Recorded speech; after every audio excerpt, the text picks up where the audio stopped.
한 2주 전인 7월 28일 토요일자 캐나다 신문인 글로벌 앤 메일 그 신문에 The Collapse of the Liberal Church, 진보교회의 붕괴라는 칼럼이 실려 있는 것을 보고 관심 있게 읽었습니다.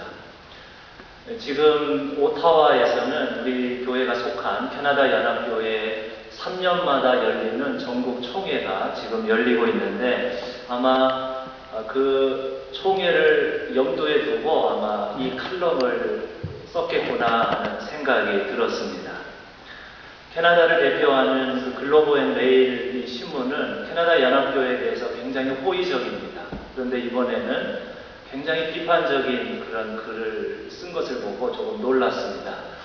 그러나 사실은 비판이라기보다는 애정어린 충고라고 보는 게 더 정확하다는 생각이 듭니다. 지금 아시다시피 서양교회는 옛날에는 참 교인들이 많았는데 교인 수가 아주 많이 계속해서 지금 줄어들고 있습니다. 그런데 통계를 보면 그 서양 교회 교단 중에 가장 빠르게 교인 수가 줄고 있는 교단이 이른바 주류 메이저 교단, 그리고 캐나다 연합교회 같은 진보적인 교단이 가장 빠르게 교인 수가 줄고 있습니다. 캐나다 연합교회의 경우 1960년대에 출석교인이 100만 명을 넘었었는데 한 50년이 지나고 나서 요즘은 60%가 감소해서 출석교인이 40만 명이 안 된다. 그런 통계가 있습니다. 이제 교인 숫자가 줄어드니까 교단의 영향력도 감소해서 옛날에는 3년마다 전국 총회가 열리면 언론, 신문, 방송에서 크게 취재를 하고 총회장님이 선출되면 인터뷰도 하고 그랬는데 요즘은 뭐 총회를 해도 별로 아무도 관심을 갖지 않게 되었습니다. 자료를 보니까 이번 총회의 가장 큰 이슈가 이스라엘과 팔레스타인 문제, 그 팔레스타인 사람들을 강제로 봉쇄하는 그 이스라엘 기업에 대한 불매운동, 보이콧, 그것이 이제 최대 이슈라고 그 자료를 보았습니다. 이렇게 캐나다 연합교회는 인류의 인권과 사회 정의를 위해서 열심히 일하고 있는데 문제는 그런 좋은 일을 하고 그런 좋은 결정을 내려도 아무도 관심을 갖지 않는다는 것입니다. 물론 이제는 시대가 달라졌기 때문에 캐나다도 다종교 사회가 되었습니다. 한 교단이 캐나다 사회를 이끌고 갈 수가 없습니다. 옛날에 교회가 하던 일을 이제는 국가와 시민단체가 하기 때문에 교회의 영향력이 줄어드는 건 지극히 당연하다고 할 수 있습니다. 그러나 문제는 그럼에도 불구하고 캐나다 연합교회가 이 사회에서 해야 할 일들이 아직도 참 많은데 너무 교인 수가 가장 빠르게 줄어드니 너무 안타깝다, 이런 것입니다.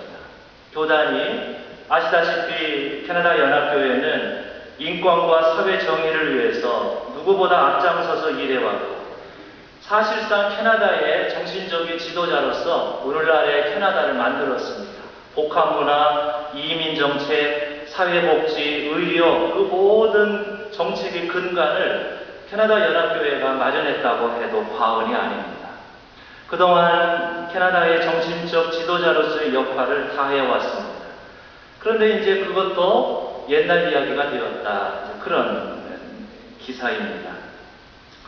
왜 유독 그 진보교단이 왜 가장 빠르게 교인 수가 줄어들까? 그것은 여러 가지 이유가 있겠지만 그 중에 하나는 교회의 본래적인 사명, 교회의 기본적인 신앙 훈련을 소홀히 했기 때문이다.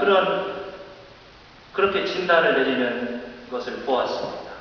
교회의 가장 기본적인 사명, 열심히 모여서 예배드리고 성경 공부하고 기도와 찬양을 통해 우리가 먼저 변화받은 후에 그리고 나서 사회에 나가 세상을 바꾸고 변화시켜야 하는데 그런 가장 기본적인 신앙의 훈련을 소홀히 했다는 것입니다. 내가 신앙적으로 변화받고 새롭게 훈련받는 것과 사회를 바꾸는 이 사회 참여가 신앙의 훈련과 사회 참여가 이렇게 적절하게 균형을 이루어야 되는데 그렇게 하지 못했다는 것입니다. 당신이 만약에 환경운동에 관심이 있으면 사람들은 그린피스에 가입하거나 녹색당에 가입하지 않겠느냐 하는 것입니다. 사회 정치에 관심이 있으면 정당에 가입하면 될 게 아니냐 그런 것입니다.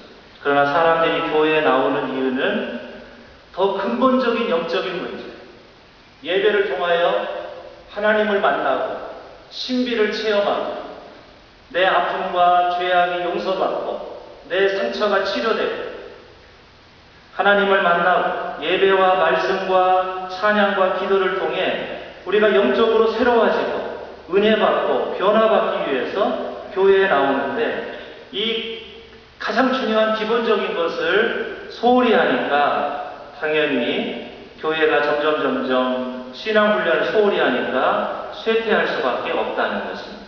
그래서 예를 들어서 여러 종교 중에 신앙의 훈련을 아주 철저하게 시키는 종교들, 예를 들면 우리가 잘 아는 유대교, 유대인들, 그 다음에 저 미국 유타주에 있는 몰몬교 또는 이슬람교 이런 종교들은 그런 신앙의 훈련을 철저히 하고 열심히 하기 때문에 교인 수가 늘면 늘었지 줄지가 않는다 이런 것입니다. 그래서 이런 기본적인 예배의 훈련, 성도의 훈련, 신앙의 훈련도 열심히 하고 지금까지 해왔던 사회 참여와 사회 봉사도 열심히 해서 옛날과 같이 캐나다의 정신적인 지도자의 역할을 감당하면 좋겠다. 그런 칼럼을 끝을 맺은 것을 보았습니다. 교회의 힘은 가장 첫 출발은 신앙의 훈련에서 나옵니다. 우리가 먼저 예배와 말씀과 기도와 찬양을 통해 먼저 변화받고 훈련받아야 그 힘을 가지고 세상과 나와서 세상과 싸우고 세상을 섬기고 변화시킬 수 있습니다. 신앙 훈련을 소홀히 하면 내 안에 그런 영적인 힘이 나오지 않습니다. 사실 우리 한국 사람들은 그런 신앙의 훈련이 참 열심입니다. 사실 이제 서양 교회를 보면 그 여름철이 되면 뭐 두 교회가 합쳐서 예배도 드리고 또 어떤 교회는 한두 달 문 닫기도 하잖아요. 우리 한국 사람들은 부지런해서 토요 새벽 기도회도 1년 12달 쉬지 않고 주일 예배도 쉬지 않고 열심히 신앙 훈련을 합니다. 그렇게 신앙 훈련을 열심히 해야 우리가 더 예수님에게 가까이 다가가고 그래서 우리 안에서 세상을 바꿀 수 있는 영적인 힘이 나오는 것입니다. 그러나 여기서 말하는 신앙의 훈련은 단순히 뭐 성경 많이 알고 기도 많이 했다 그런 것을 의미하지 않습니다.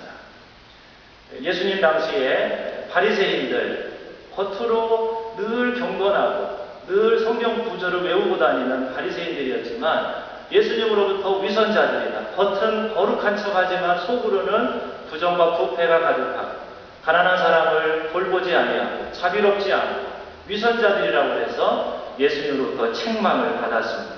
이 신앙의 훈련은 단순히 내가 성경을 많이 읽었다, 기도 많이 했다, 겉으로 경건한 그런 것이 아니고 더 근본적인 그런 것을 가리킵니다.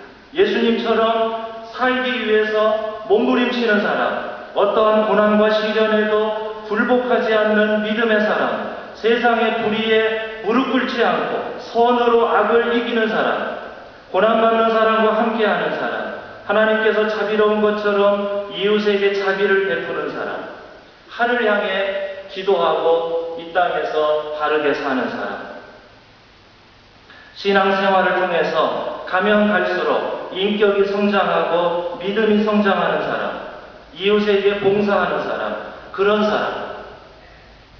그런 사람을 길러내는 의미에서 신앙의 훈련을 철저히 하는 것이 중요하다는 것입니다. 저는 우리 교회가 이 칼럼이 지적한 것처럼 신앙의 훈련도 열심히 하고 그리고 그 힘을 가지고 사회 참여도 열심히 하는 교회가 되면 좋겠다 이런 생각을 합니다. 신앙의 훈련과 사회 봉사와 참여가 균형 있게 하는 교회가 건강하고 좋은 교회입니다.